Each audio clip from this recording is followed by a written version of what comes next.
En CE2, j'ai tenté d'expliquer à mon prof que le soleil allait exploser. Il n'a pas aimé. Tu sais, pour moi, le bac, c'est qu'un morceau de papier qu'on donne et puis qu'on te dit voilà, t'as réussi, tu peux passer au niveau suivant. J'aimais faire des dessins de plus en plus complexes, un peu plus abstraits. Puis après, j'ai commencé à m'intéresser à tout type d'art, autant les sculptures, toutes les fabrications, les architectures. Puis après, j'ai débordé sur la musique, le piano, la composition, le cinéma. Bonjour Rémi. Salut. Je m'appelle Rémi, j'ai 19 ans. Je suis en fac de sciences en L1 MPCE, donc c'est une filière générale en sciences. Je suis sur Angers.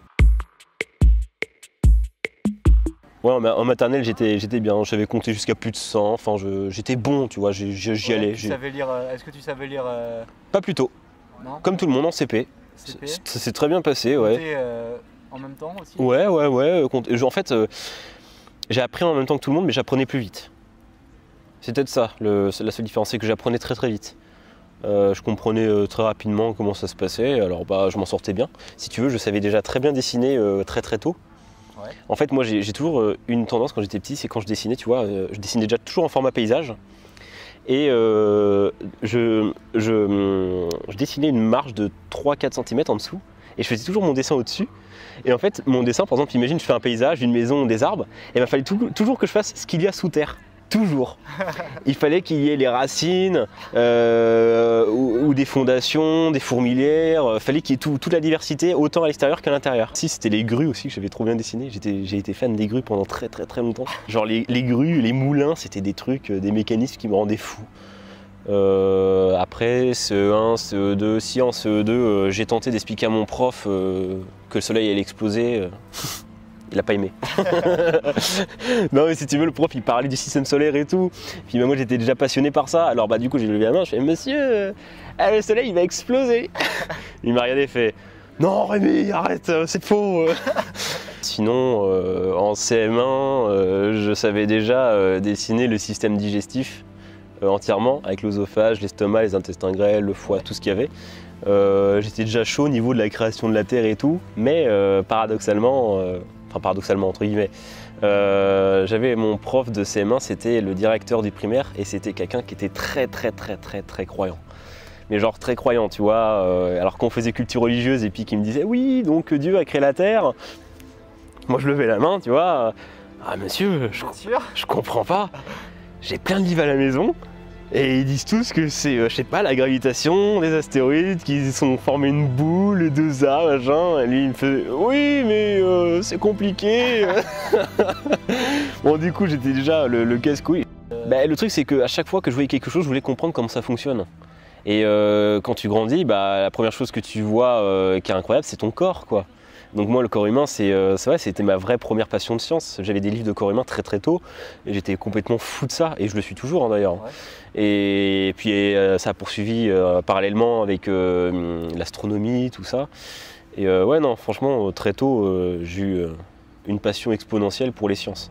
Je considère de toute ma scolarité que ce sont mes meilleures années quand même. Le collège, c'était ouais, les meilleures années. Parce que j'ai fait beaucoup de théâtre, je faisais beaucoup de cinéma, j'avais des potes passionnés quand même, un petit peu de cinéma, de musique. C'est là où j'ai commencé le piano. Ouais, j'étais à fond dans tout ce qui était art. Art, théâtre, ciné, musique, tout ça, j'étais à fond là. La science, j'y allais un petit peu moins puisque j'avais compris que les gens, ils aimaient pas trop qu'on leur casse la tête avec ça. Et néanmoins, j'essayais d'aller plus loin dans les matières, genre quand tu commences les premiers cours d'SVT, de physique, tout ça, j'essayais d'aller un peu plus loin, mais bon, souvent je me faisais un peu renvoyer bouler parce que j'allais trop loin. Tu te faisais renvoyer par les professeurs? Par exemple, en fin de cours, j'allais les voir, je leur posais des questions, puis ils me disaient ouais, non, mais Rémi, cherche pas, ouais, ce sera plus tard, tu verras ça au lycée. Ouais, puis arrivé au lycée, tu poses des questions, on dit tu verras ça en fac, tu arrives en fac, tu poses des questions, tu verras ça plus tard. Non, le collège ça s'est bien passé. Bon, j'avais des profs qui m'aimaient pas, prof de maths et prof de physique. Je me sentais un peu rejeté dans les matières puisque je voulais aller un petit peu loin. Je voulais toujours poser des questions qui étaient plus abstraites et j'apprenais pas les bases en fait. C'est ça le problème. J'allais toujours trop loin, mais j'apprenais pas les briques fondamentales. Ouais, du coup, j'ai accumulé quelques difficultés. Ça m'arrivait en maths notamment. J'avais pas forcément non plus des profs qui étaient très passionnants puis qui n'avaient pas le goût de la passion, de la transmission de la connaissance. Et ça, c'est un problème, hein. De toute façon, ça se fait ressentir, hein. Quand t'es en 5e, t'as une prof de français qui est médiocre, quand t'as 12 de moyenne, puis t'arrives en 4e, t'as un prof hyper passionné, t'as 17-18 de moyenne. Voilà, quoi. Moi, pour moi, c'est proportionnel, les notes et professeur, il y a un lien quand même. Ouais. Quand j'étais au collège, j'étais quelqu'un qui avait beaucoup de dynamisme, qui était très très drôle. Le collège me connaissait, surtout grâce au théâtre, parce que j'ai toujours des rôles ultra drôles, super imposants. Ouais, c'est ça. Et l'animateur qui gérait le théâtre l'avait bien compris que j'étais super à l'aise dans ce domaine-là. Alors du coup, il m'a donné cette opportunité de faire rire la galerie. Alors bah ouais, non, franchement, j'étais super épanoui, très sensible, tout ça. Et au lycée, j'ai changé de bord, totalement. Ah ouais ? Ah, totalement. J'ai carrément... tu pourrais pas me reconnaître, si tu me regardes au lycée et au collège, non, tu vas pas me reconnaître. Puis du coup, c'est là où j'ai commencé à décrocher un peu scolairement. Je me suis fait peur tout seul parce que pendant un moment, je voulais plus aller à l'école, hein. J'ai cru que j'allais faire une phobie scolaire. Si tu veux, j'étais dans un état dépressif pendant des longues années, tu vois, des dépressions un peu entre la phobie scolaire, moitié, entre un peu... je sais pas, une sorte de dépression existentielle aussi sur la vie, tout ça, sur le monde qui t'entoure. Les gens, la solitude, la société, tu voyais, je voulais plus rien, tout m'énervait, tout le monde m'énervait. Je trouvais tout le monde absurde, ignorant, enfin c'est... voilà. Je devenais littéralement un gros misanthrope, sociopathe, psychopathe, tout ce que tu veux, c'était le mec. J'avais plus de sentiments pour personne, j'avais plus de pitié, j'étais d'une franchise, mais j'étais méchant et des fois... je m'en suis rendu compte, hein, je le voyais bien, mais en même temps, c'est les gens, ils me transformaient comme ça. On m'a pourri un petit peu la vie aussi, alors ouais, ma personnalité, elle s'est un peu vengée en fait. C'est super dur. Mais moi, je me suis quand même accroché, j'ai foncé, mais bon, ça m'a pas réussi. Après, ma première, je l'ai redoublée non seulement parce que je bossais pas, mais parce que aussi j'avais pas un prof, des profs qui me donnaient envie de bosser. Ils s'en foutaient un petit peu, tu vois. C'était bon, bah écoutez, je vous balance le cours, l'exercice, démerdez-vous. Ils avaient pas envie que tu réussisses, et du coup, bah moi, je voyais pas l'intérêt. Et puis, bah, on me parle de bac de français, on me parle de bac, tout ça. Tu sais, pour moi, le bac, c'est qu'un morceau de papier qu'on donne et puis qu'on te dit voilà, t'as réussi, tu peux passer au niveau suivant. Tu vois, pour moi, c'est ça le bac, sinon ça sert à rien. Et du coup, c'est pour ça que j'étais pas hyper motivé. Les matières à l'école ne m'intéressent pas. Les matières, quand je les vois tout seul chez moi, elles me passionnent. Voilà, il y a quand même quelque chose, quoi. Non, moi, je m'ennuyais à l'école. Ouais. Ah ouais, mais on te donne pas envie. On te fait bachoter du programme, c'est bien, mais on te donne pas envie. De toute façon, c'est simple, le prof qui te parle et qui arrive à te donner de la passion, tu vas le ressentir au fond de toi, tu te sentiras comme un gosse qui découvre que le Père Noël existe et que le Père Noël vient de te donner un cadeau, tu vois, c'est en mode, t'as les yeux tout timides, t'as les papillons dans le ventre, enfin, c'est ça qu'il te faut, quoi. Il faut une stimulation intellectuelle et émotionnelle, quoi. Il faut que ça rentre dans le plus profond de ton cerveau, quoi. Parce que, imagine, par exemple, on veut te parler de relativité restreinte. Bon, déjà, le nom, il est un peu barbare, qu'on le dit comme ça. Mais en vrai, tu peux commencer à en parler à quelqu'un au collège. Il ne faut pas dire la relativité restreinte, alors ça se calcule avec la transformation de Lorentz, dilatation de l'espace et du temps selon la vitesse et la célérité de la lumière. Non, tu dis pas ça. Tu dis, plus tu vas vite, plus tu voyages dans le temps. Wow. Attends, mais quoi? Qu'est-ce que tu viens de dire? Eh oui, imaginez, vous prenez une fusée et vous allez à la vitesse de la lumière, du moins presque. Vous faites, je sais pas, quelques tours autour d'un trou noir pendant une semaine et vous revenez, il s'est passé 1000 ans sur Terre. Ah, mais là, ça y est, j'étais captivé. Tu la vois, la différence. Ouais. Et moi, c'est juste ça, quoi, qui manque. Rien que ça. Bah, de toute façon, si je m'ennuie à l'école, c'était essentiellement pour ça. On te mettait du cours, bah tu fais ton cours, mais quand t'as fini, bah on fait quoi? Bah, on fait du autre cours, on fait d'autres exercices, tiens, un contrôle. Mais bon, bah vu que j'ai des ambitions pour faire une carrière de chercheur en physique, bah j'avais pas le choix. Donc, obligé d'avoir ton bac. Ah oui, j'ai été obligé. Je l'ai eu, hein, mon bac S au rattrapage. Mais ça, je m'en suis bien sorti parce que tu vois, j'avais 24 points à rattraper, ce qui n'est pas énorme. Ouais. Et j'en ai rattrapé 100. Du coup, je me sens bien. Du coup, bah, je suis content. Je suis passé de moyenne du bac, j'avais 9 et quelques, et je suis passé à presque 12. Donc bon, moi, ça m'a refait. Donc voilà, ça c'est mission accomplie, bah, direction la fac. Bah, puis là, la fac, c'est beaucoup plus intéressant parce que tu vois, tu as des enseignants chercheurs. Donc les mecs qui sont dedans, tu sens qu'ils ne sont pas focalisés sur l'éducation nationale, qui t'impose un programme, une façon de penser, clac, clac, clac, clac, dans des cases, tu vois. Moi, mon prof de physique, c'est un chercheur, ça m'arrive de discuter un peu avec lui à la fin de cours, il me rend dingue. Et j'ai appris aujourd'hui qu'il y avait un physicien théoricien qui faisait de la mécanique quantique et tout. Je crois que je vais tout faire pour le voir. Ouais, physicien théoricien, ouais, c'est mon but. C'est mon but. Et non, ici, tu vois, ça se passe très bien, les gens sont posés. Même si je m'attendais à avoir plus de convictions personnelles de la part des gens, parce que je pensais que les gens, ils arrivent en fac de sciences, ils voulaient faire de la science et tout. Non, t'as 80%, ils savent pas ce qu'ils veulent faire plus tard. Ah, bon, bah, pas dommage. Mais peut-être que je verrai vraiment les gens qui m'intéressent en montant les échelons. Mais bon, ça fait un peu depuis le collège que j'attends ça, donc c'est chiant. C'est un peu mieux, mais je t'avoue que je me sens pas moi-même. Quand je parle aux gens, moi je sais comment je pense, je sais quels mots je vais employer, comment je réfléchis, tout ça. Ouais. Et je sais que ça peut être très très vite perçu différemment et donc jugé derrière, tu vois. C'est pour ça que je me mets un petit peu un masque, je l'avoue. Il y a tellement de discussions que j'aimerais avoir avec les gens, des trucs pointus, tout ça, mes passions, tout simplement.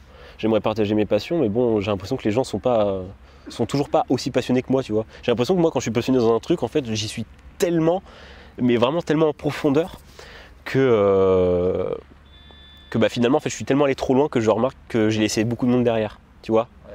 Et ce qui fait que quand j'entame des conversations, je vois que je peux pas aller loin, en fait. Je crois que le budget niveau des livres, il est immense. Ouais. J'ai acheté beaucoup de livres avec le temps. Parce que c'est là où je lisais vraiment des trucs qui m'intéressaient. J'avais l'impression qu'on me parlait vraiment tel que je voulais qu'on me parle. Avec de la bonne vulgarisation, de la passion et tout ce qui va avec. Ouais, non, à côté des cours, bah, je continuais à me stimuler la vie avec mes passions. Musique, cinéma, enfin tous les arts, et puis la science. J'aimais faire des dessins de plus en plus complexes, un peu plus abstraits. Puis après, j'ai commencé à m'intéresser à tout type d'art, autant les sculptures, toutes les fabrications, les architectures. Puis après, j'ai débordé sur la musique, le piano, la composition, le cinéma. Alors là, c'est explosé. Là. Ah ouais, non, mais j'ai explosé. Alors en musique, j'ai commencé à apprendre le piano tout seul en 6e. J'avais acheté un grand synthé. Et j'avais commencé à jouer Avatar, Pirates des Caraïbes, Transformers, des musiques de films un peu tout seul, tu vois. Et puis je m'en sortais très bien, j'apprenais vite, du coup bah, j'ai trouvé ça excellent, j'étais trop bien. Du coup j'ai commencé en 5e à prendre des cours de piano avec une prof de piano justement, que je remercierai 1000 fois parce que c'était ma deuxième maman, hein. C'était une femme qui était passionnée, pareil, c'est très là pour toi, elle voulait vraiment te transmettre le truc. Et c'est grâce à elle que j'ai commencé à comprendre ce qu'était vraiment la musique. Autant la combinaison des accords et l'harmonie et la mélodie, enfin tout ce qu'il y a derrière la musique. Et du coup je me suis dit waouh, c'est incroyable tout ce qu'on peut faire. Alors du coup je commençais à essayer de composer tout seul. Et là j'ai remarqué que je kiffais composer, créer, tu vois. Mes trucs personnels qui viennent d'ici et je pouvais en faire quelque chose. Et en parallèle, étant donné que je suis passionné de cinéma, j'ai forcément vu beaucoup de films avec des musiques de films excellentes, donc bah, ça se relie quoi. Donc tu découvres plein de compositeurs, et puis là je suis tombé sur un certain Hans Zimmer. Ah bah là c'est le déclic, c'est le gros déclic. Hans Zimmer c'est vraiment le compositeur qui m'a inspiré. Et aujourd'hui bah, je suis rendu à plus de au moins 80 bandes son composées. Alors de tout genre, hein, dans tous les genres j'ai vraiment touché à tout. J'ai composé pour 4 courts-métrages. Là j'ai un projet pour composer et réaliser un clip vidéo avec une musique, enfin une chanson du moins en hommage à Daniel Pearl, le journaliste américain qui est décédé en 2002 parce qu'il a été kidnappé par Al-Qaïda. Et à New York ils font une commémoration pour lui, puis on m'a proposé de faire une musique qui sera diffusée là-bas en hommage à lui. La chanteuse avec qui je vais bosser, elle n'est pas professionnelle mais elle a une voix incroyable et elle a déjà fait pas mal de concerts. Et elle m'a proposé ça, elle a pensé à moi, du coup je la remercie 1000 fois quoi. Et du coup ça va me permettre de vraiment m'y mettre de façon plus professionnelle, tu vois. Mais je vais pas m'attribuer le mérite tout seul, tu vois. Je connais des gens qui sont aussi passionnés de cinéma et de musique, des gens qui ont aussi du matériel et ces gens-là j'ai envie qu'ils soient avec moi pour faire tout ça. J'ai envie de partager ça avec d'autres gens.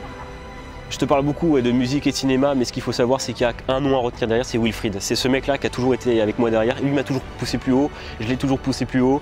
À chaque fois qu'on se voyait, on composait, on créait, on voulait écrire, réaliser, monter, jouer. Enfin, c'est ce gars-là, c'est lui aussi qui m'a beaucoup aidé dans la vie sur ces passions-là. Et ouais, on a fait des trucs énormes ensemble. Lui, il a fait du coup 2 courts-métrages, dont un il est acteur et réalisateur, et un autre où il est juste réalisateur. Et moi, je jouais, je tournais un peu avec lui, tout ça. Puis ils ont failli faire les festivals du premier plan à Angers. Mais ça ne s'est pas abouti puisqu'il y a eu des petits soucis à la dernière minute. Donc bon, bah tant pis, c'est pas grave. Mais sinon, il y a encore des projets là. J'ai repris vraiment le truc en main. Il y a des trucs qui sont carrément réalisables et que je compte faire. Et publier si possible. J'aimerais bien faire des festivals, des petits trucs un peu plus pro. Ouais, non mais voilà, parce que tu sais, par exemple, si tu veux rentrer dans le cinéma, maintenant, il faut que tu fasses des grandes écoles et tout ça. Mais en réalité, t'as pas besoin, tu peux passer par là, faire tes petits courts-métrages, tes projets, tu les diffuses et peut-être que tu peux aboutir à un truc. Le cinéma, la musique, le dessin la science. Et la science. Ouais. Vraiment, la science, c'est la chose qui te fait le plus vibrer, toi. Ouais, clairement. Parce qu'il arrive un moment où quand tu vas chercher très loin et que tu comprends des choses, ouais, il arrive un moment où tu commences à réaliser la réalité tout simplement en fait. Et la vérité de ce qui t'entoure, ouais, quand tu la réalises, elle te fout une grosse claque et t'as vraiment du vertige. En fait, c'est un peu comme les trous noirs, tu vois. Les trous noirs dans l'espace, c'est des objets physiques qui sont super passionnants à étudier. Mais autant sur le plan réel, mais c'est hyper effrayant. Parce que tu te dis, par exemple, la notion de temps, le temps, que nous on connaît, ça n'a plus de sens dans le fin fond du trou noir. C'est contre-intuitif. Et pourtant, c'est vrai. Alors, tu vois, c'est ces choses-là, moi, qui me rendent malade, mais ça me rend fou. Enfin, du coup, forcément, quand tu vas loin dans ces connaissances scientifiques, il arrive un moment où tu commences à créer toi-même tes propres théories. Tu commences un petit peu à forger tes idées et tout. Et c'est ce que j'ai fait. Je les ai même écrites, imprimées, je les ai chez moi. Des fois, si je veux les retravailler, penser à des trucs et tout. Et je suis très content d'une chose, c'est qu'il y a certaines théories, certaines approches du moins physiques ou mathématiques que j'ai trouvées tout seul existaient déjà. Alors dans le fond, ça m'a fait chier parce que je me suis dit merde, j'ai fait ça pour rien. Mais dans le fond, je me suis dit, du coup j'étais sur la bonne voie en fait. Alors t'es content. Par exemple, il y avait un principe mathématique, ça s'appelle le principe d'exhaustion. Tu prends un cercle et tu inscris un carré dedans. Et tu vois, les sommets du carré sont inscrits dans le cercle et tu rajoutes à chaque fois un segment dans le carré. Du coup, il se transforme en pentagone, mais toujours les sommets collés au cercle. Et rajoute à l'infini des segments, il arrivera un moment où ils vont être confondus les deux. Et ça, c'était ma façon d'approcher le nombre pi. Et en fait, c'est Archimède qui a trouvé ça. Archimède, il avait déjà fait. Et quand j'ai vu ça, j'ai fait mais waouh, je trouve. Je m'intéresse beaucoup à la philosophie, à la métaphysique, la religion, beaucoup la religion. Même si j'ai mon avis bien forgé dessus, je continue à fouiner un peu. Sinon, il y a le sport aussi. Je fais beaucoup de sport. J'adore le sport. Personnellement, j'ai déjà touché à tout, natation, rugby, foot, tennis. Et actuellement, c'est plus le sport de défense qui m'intéresse. Donc ça fait plusieurs années que je pratique du sport de défense et c'est un truc que j'adore. Ouais, je suis aussi réserviste à l'armée. Ouais, c'est pour filer un coup de main à l'armée. J'aime beaucoup l'armée, autant dans sa discipline. Après, voilà, où on aime ou on n'aime pas, hein, c'est un sujet qui est parfois compliqué à aborder, parce que l'armée, ça a pas mal de stéréotypes aussi. Mais non, mais c'est aussi mon petit côté patriote et mon devoir de citoyen, tu vois, protéger la nation, tout ça, ça m'intéresse. Si tu veux, ça a commencé au collège, ça a vraiment commencé au collège en soi, où je me suis rendu compte que je ressentais facilement les émotions des gens, un gros décalage, des passions très excentrées de la norme des jeunes de mon âge d'avant, tu vois, c'était différent quand t'aimes la physique quantique, l'astrophysique, tous ces trucs-là, c'est pas facile d'avoir des conversations avec les gens. Au collège ? Ouais, dès le collège, ouais. Dès le collège, je lisais aussi les vulgarisations scientifiques des frères Bogdanov. Donc c'était un peu apparemment pointu pour quelqu'un de mon âge, mais moi je comprenais, ça me faisait vraiment triper, j'adorais ça. Je posais des questions aux profs, on me renvoyait un peu balader. Je voulais toujours aller plus loin, mais pareil, on me disait tu verras plus tard, etc. Alors je commençais à me poser des questions, puis c'est arrivé au lycée où là, ouais, là tu dois bosser, les profs ils s'en foutent un petit peu de ce que tu penses et il y a un programme, ça fonce là-dedans. Les gens, là où j'étais, il y avait une mentalité assez particulière. C'est-à-dire si tu t'intégrais pas à un groupe ou une certaine forme de norme, tu te sentais très très vite rejeté et c'est ce qui m'est arrivé parce que moi je déteste jouer le mouton et tout ça, ça m'a un petit peu pourri la vie avec des problèmes personnels à côté et du coup ça allait très mal. J'ai voulu voir une psychologue clinicienne et c'est ce que j'ai fait. Je lui ai proposé, du moins je lui ai suggéré de passer des tests. Si tu veux, je m'étais déjà informé quelques années avant, donc j'en doutais déjà, mais j'osais pas aller plus loin, tu vois, c'est particulier, tu vois le mot HP. T'avais une gêne vis-à-vis de ce... Mais ouais, mais parce qu'en fait, quand tu sais pas ce que ça veut dire, surdoué, ouais. C'est très généralisé, c'est très stéréotypé. Tu vois le petit enfant à lunettes qui réussit, qui saute des classes, qui peut avoir tous les diplômes qu'il veut, alors qu'en réalité ça n'a jamais été ça. Et quand j'ai vu le mode de fonctionnement de pensée de ces personnes-là, entre guillemets, bah je me suis dit, waouh, c'est impressionnant, je me reconnais dedans quoi. Et en fait mon QI verbal était de 102, ce qui est dans la moyenne, mais mon QI performance était de 159. Okay. Donc ce qui est très très grand sur l'échelle de Wechsler, oui. C'est carrément au bout en fait de l'échelle et quand tu fais la moyenne en fait tu obtiens 130 à peu près, sauf que... Ah oui, donc tu as un QI vraiment hétérogène. Mais en fait c'est ça le problème, c'est parce que du coup il n'est pas valide, parce qu'il y a 57 points d'écart entre les deux et c'est beaucoup trop en fait et normalement ils acceptent je crois 15 points en psycho. Et du coup passer ces tests, qu'est-ce que ça a changé pour toi ? Bah si tu veux, dans un sens, je m'y attendais un peu, mais quand je passais les tests, j'avais l'impression que je devais prouver quelque chose, donc t'es pas trop serein. Quand on te dit, bon bah voilà, voici les tests, d'après les tests, tu es forcément, tu es forcément HP. Alors bah ouais, t'es un petit peu choqué, t'es soulagé, mais t'es perdu en fait. Moi j'étais perdu. J'avais enfin un mot qui donnait un sens à tous mes problèmes que j'ai eu dans le passé. Ouais.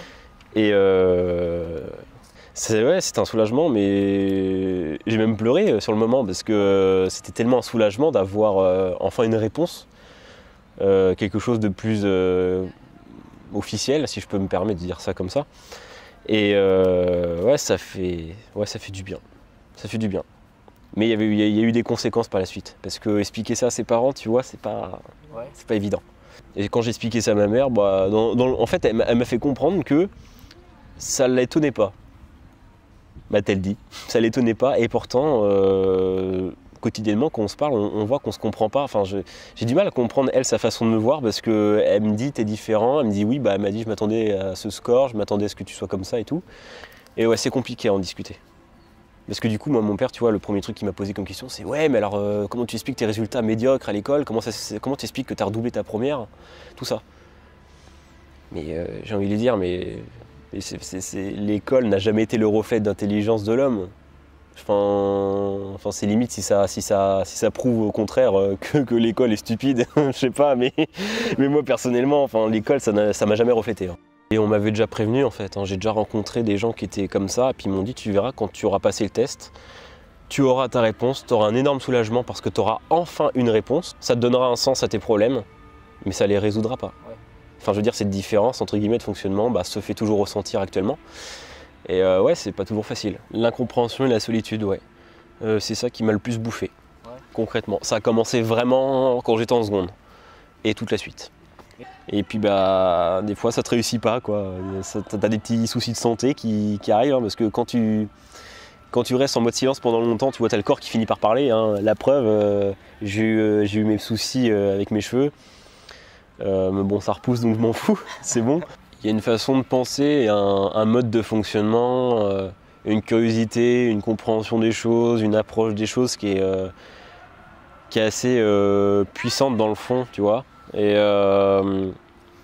elle est compliquée à adapter à la société actuelle parce qu'aujourd'hui on veut mettre tout le monde dans des moules et on te laisse pas le choix si tu veux. La société, l'argent, les papiers, l'école, c'est que des moules et du coup on te force à aller là-dedans et moi je suis très très anticonformiste donc c'est dur. Et sur ce plan-là c'est dur. C'est aussi au niveau relationnel, ouais, c'est aussi compliqué, hein, ça me touche de partout, autant les rencontres professionnelles, autant la famille, les amis, peu importe avec qui je parle, de toute façon je ressens toujours une différence. C'est aussi l'image que tu renvoies, c'est pas cool ça d'ailleurs. Ouais. Bah ouais, parce que des fois quand on te parle et que tu dis je sais, puis on te reparle, on reparle, et puis tu redis bah oui mais je sais. On a envie de te dire arrête de te foutre de ma gueule. Mais non, c'est vrai, je sais des trucs et du coup du coup j'apprends plus rien avec les gens en fait. C'est ça le truc, c'est que quand je parle avec les gens j'apprends rien. À part à connaître une nouvelle personnalité, une nouvelle histoire, mais c'est tout. Là moi je sais que j'ai peu confiance aux gens. Ouais. Je sais que l'homme en soi, je l'aime pas. La nature humaine, moi j'ai pas de mal à dire que je suis assez misanthrope. Et pourtant, si un jour il y a la fin du monde, je ferai tout pour sauver l'humanité. Parce que je suis quand même un homme, donc c'est un petit peu mon devoir de nature. Bah franchement, autant mes passions et mes centres d'intérêt, ma façon de penser créent un décalage, autant, même si je ressens de la solitude, je sais que c'est très fort, tu vois, c'est très puissant. Et je peux comprendre des choses, je peux faire plein de choses différentes dans ma vie, je peux toucher un petit peu à tout et sans problème majeur. Franchement, je vois comment je comprends la physique, je vois comment je comprends la musique, le cinéma, tout ça. Je me dis c'est excellent, c'est vraiment super parce que je comprends le truc. Je me dis que les gens qui sont autour de toi, ils regardent un film, ils se disent putain ouais, ce film il était cool, ou alors ce film ouais bof c'était de la merde. Mais tout ce qu'il y a derrière un film, c'est énorme et tout ça, je le comprends. Et pareil, derrière une composition de musique, derrière des travaux en physique, les découvertes de la physique et tout ce qui t'entoure, le fonctionnement de tout, tu vois, tout ça. Je suis à la recherche de questionnements, j'obtiens mes réponses, je comprends comment les choses fonctionnent. Du coup, c'est génial. Si je peux abuser un peu avec le langage, je vais me permettre d'abuser un petit peu, mais moi, je trouve que nos cerveaux sont beaucoup plus illimités que les gens entre guillemets normaux ont l'air limités. Je sais pas, moi je te le dis comme je le ressens, si tu veux, quand je regarde la nature, j'ai une appréhension des choses qui n'est pas subjective, c'est-à-dire j'essaie de sortir de toute influence de mon expérience, de ce que je connais, tout ça, j'essaie de sortir de ça et de voir les choses en dehors de mon corps, tu sais, tu fais un peu, je sais pas comment dire, un peu une transcendance, enfin, tu essaies de voir les choses autrement que par toi. Et ça, personnellement, j'ai l'impression de le faire. Même si c'est toujours moi qui réfléchis, donc j'ai toujours mon influence personnelle, ce qui est normal. Mais je sais pas, il y a une vision de pensée qui pour moi les gens entre guillemets normaux ne pourront jamais cerner quoi. Qu'est-ce que tu as l'impression de continuer à apprendre? La musique, j'ai l'impression que je repousse toujours les limites. Donc la musique en soi, tu dois toujours repousser les limites parce que faut créer, donc tu apprends toujours. Ça, c'est de la pure créativité, enfin voilà, il faut apprendre toujours. Sinon, au niveau de la science, écoute, il y a toujours quelque chose à apprendre en science, donc tu fouines un peu dans tous les domaines. Après, ce que je fais actuellement, étant donné que je suis en train d'essayer d'acquérir le plus d'outils mathématiques, du coup, je vais essayer de plonger un peu plus dans le détail. Parce que c'est bien par exemple de savoir que en fait un électron c'est ultra compliqué à savoir où est-ce qu'il se situe autour du noyau quoi. Et du coup tu as des outils qui commencent à arriver et moi c'est tous ces trucs là que je suis en train d'approfondir le plus. C'est pour ça que j'aimerais rencontrer des passionnés, des physiciens et tout ça qui puissent me transmettre directement moi ce que j'aimerais voir. Enfin mais vraiment dans les domaines que j'aime et tout ça. Non, je plonge un peu plus dans tout ça. Sur le plan de la science, je suis fan de Albert Einstein. Je connais toute sa vie, je connais ses travaux. Ce mec, je me localise beaucoup dans son excentricité. Ce mec-là, c'est mon modèle, alors j'aimerais faire comme lui. C'est un rêve de faire des grandes découvertes hyper puissantes et... J'allais dire marquer l'histoire, c'est un peu égoïste, mais bon, avoir son nom inscrit dans la science, c'est un honneur. C'est plus un honneur qu'une prétention, du moins. Et ouais, moi c'est ça, j'aimerais bien faire des découvertes énormes en science. Autant, pareil, sur le plan de la musique, Hans Zimmer, tu vois, c'est le génie pour moi, c'est mon génie de la musique. Autant voir comment il est parti de rien et qu'il a réussi, pareil, c'est la même chose. son génie de la musique alors qu'il est parti de que dalle. C'est incroyable comment il a réussi. Pareil, ça aussi c'est un rêve. Si je peux faire pareil comme lui sur le plan de la musique, bah, c'est un modèle. C'est des gens, ouais, voilà, ce sont des modèles. Alors est-ce que tu oses, visiblement? Bah écoute, je saisis les opportunités. Ouais. Il y a des portes devant moi qui sont ouvertes, donc je me dis pourquoi pas. Tu peux faire des courts-métrages et les publier, tu peux faire des musiques et les publier, tu peux faire des musiques pour des gens qui connaissent d'autres gens, tu peux faire des recherches scientifiques tout seul et découvrir que ça aboutit à des choses ou pas, tout simplement. Ne rien trouver, c'est faire une découverte en fait. Se dire, même faire une erreur. L'absence de résultat, c'est un résultat en fait. Ouais, exactement, c'est ça, c'est exactement ça. Et je me dis, ouais, j'ose aussi en science, j'ai envie de pousser le bouchon, j'ai envie de rencontrer des gens, j'ai envie de pousser le truc. Donc ça, c'est sûr, les rêves et oser, ça, je le ferai toujours. Ouais, le travail. Carrément, mais je m'en bats les couilles de travailler. Pour moi, travailler, il perd même son sens parce que je suis tellement passionné par le truc que pour moi, c'est même pas travailler, pour moi, c'est une masturbation intellectuelle. C'est ça, c'est de la passion, quoi. Il n'y a rien qui t'arrête. Tu veux que ça crée quelque chose que tu es en train de faire, donc ouais, ça déboîte. Ah ouais, non, le niveau travail, je m'inquiète pas.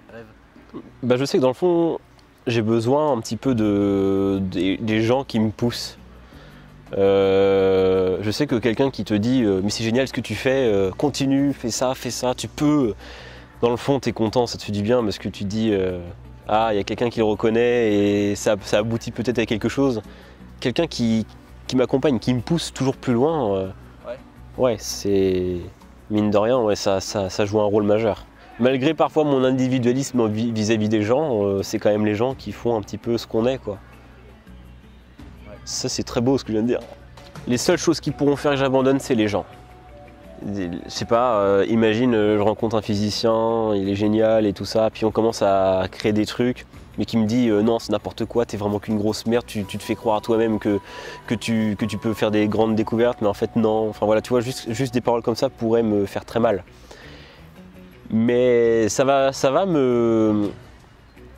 m'arrêter, mais pas à jamais, ça c'est sûr. Parce que même si on me dit ouais, ça va juste me ralentir, ça va pas m'arrêter. Ça va me foutre un coup, faudra s'en remettre, faudra se relever. Mais non, ouais, ça va pas m'arrêter. Okay. Est-ce qu'on compte tous les bouquins que j'ai en même temps? Ah. Parce que je dois en lire une dizaine en même temps en ce moment. Tu lis en parallèle Je lis plein en même temps, des fois j'en finis jamais. Allez, on va prendre une vulgarisation scientifique et un truc plus littéraire. Allez. Les livres des frères Bogdanov. Ouais. Il n'y a pas photo. Leur livre intitulé Le code secret de l'univers, La pensée de Dieu, La fin du hasard, ce sont des livres pour tous, pour tout le monde. Et c'est des livres qui sont incroyables. Et franchement, ça t'ouvre la tête vers des mondes, enfin, c'est des trucs que tu n'aurais jamais imaginé. C'est ça d'ailleurs qui m'a même pas mal mis un gros coup de punch. Ouais, ça m'a mis un gros coup de punch à la fin de collège, c'est ça qui m'a aussi bien lancé. Sinon, je sais pas si tu connais Amélie Nothomb. Ma copine m'a fait découvrir ça il y a pas longtemps. Et j'ai commencé, je suis en train d'en lire un. Et apparemment tous ces bouquins sont extraordinaires, elle a une façon d'écrire qui est assez puissante et accessible. Et très excentrée, assez atypique. Et du coup, c'est l'originalité qui fait son génie. Alors bah, je conseille ses livres.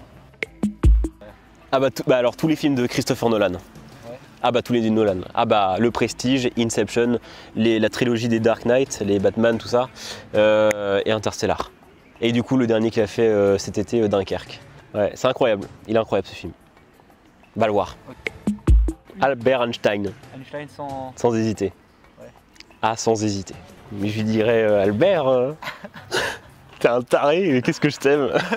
Non, je dirais, je lui poserais plein de questions, surtout sur sa vie personnelle, sur comment il voit le monde. Ouais. J'aimerais bien avoir des discussions philosophiques concrètes avec lui, et mieux comprendre sa façon de penser, voir ce qu'il voulait, je lui demanderais tout. Hans Zimmer. Hans Zimmer ? Ouais, le premier qui me vient c'est Hans Zimmer. Ça se trouve, tu vas partir tout à l'heure, je vais regretter, je vais faire « Ah merde, j'aurais dû dire ça !» Mais non, Hans Zimmer. Ouais. Franchement, je lui demanderais, ça te dit on travaille ensemble? Ouais. Ah oui, bah forcément. Une personne du futur? Oh, c'est dur. J'aimerais bien rencontrer si le ou là où le génie qui va faire la future grande découverte révolutionnaire, mais le Big Bang de la physique, tu vois. Actuellement, il y a l'une des plus grosses recherches actuellement, c'est lié à la relativité générale, donc les courbures de l'espace-temps dans l'univers, le lié à la mécanique quantique, enfin en gros toute la physique de l'infiniment petit. Lier ces deux-là, c'est le but actuel de la physique. Je veux trouver celui qui va écrire l'équation en entière, tu vois. Ouais. Celui qui va poser sur le tableau l'équation de l'univers. Je retourne sur mes paroles, je t'ai dit Hans Zimmer tout à l'heure, rencontrer les frères Bogdanov aurait été aussi un truc... Non, en fait, je dis ça parce que j'aurais pu. Et il y a quelques années, ils étaient à Saumur, pas très loin, à faire des dédicaces de bouquins et je le savais pas. Et je l'ai su que quelques jours après, et du coup j'ai ragé. Ouais, ils m'ont beaucoup inspiré. J'aurais qu'une envie, c'est de leur dire foncez quoi. Autant sensible comme on peut l'être, faut jamais abandonner quoi. Faut toujours foncer.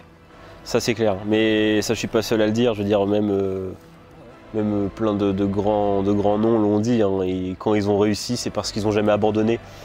Et même avec tous les murs que tu vas rencontrer, tous les gros défis, ouais, tous ces obstacles là, même si tu tombes, relève-toi plus fort, tu vois, c'est un peu. Why do we force? So that we can learn to pick ourselves up. Ouais, c'est ça. Je leur dirais tout simplement chercher à comprendre. Pareil, foncez. Mais si vous rencontrez des gens HP, si vous savez qu'ils sont HP, ne les méprisez pas, ne les sous-estimez pas aussi. Bah, ma réponse, ce serait une question en fait. Ouais. Ce serait qu'est-ce que c'est être heureux?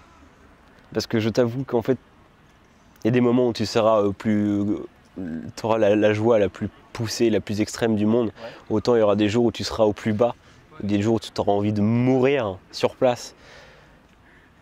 Donc tu peux pas te dire heureux dans ta vie. La vie, c'est une succession, enfin c'est sinusoïdal, tu vois. Tu es heureux, pour moi ça n'a pas de sens cette question. Du coup je peux pas répondre. Okay. Mais je me sens bien comme je suis et je continuerai à me battre contre ce monde. Demande-leur s'il y a des petites anecdotes qu'ils peuvent te raconter qui montrent leur excentricité, mais complètement hors norme. S'il y a quelque chose qui montre qu'à quel point un certain événement, ça montre à quel point, ah oui, en fait, ceux-là, ils sont bien différents. Je sais pas, il y a plein de conneries comme ça. Je connais 52 décimales de pi. Est-ce que les plats à base de viande sont-ils de bonne qualité? Ah, c'est la vraie question que tu veux que je rajoute. Ouais. C'est dégueulasse. Mais en plus, c'est trop dur. Attends, il m'en faut un plus mou.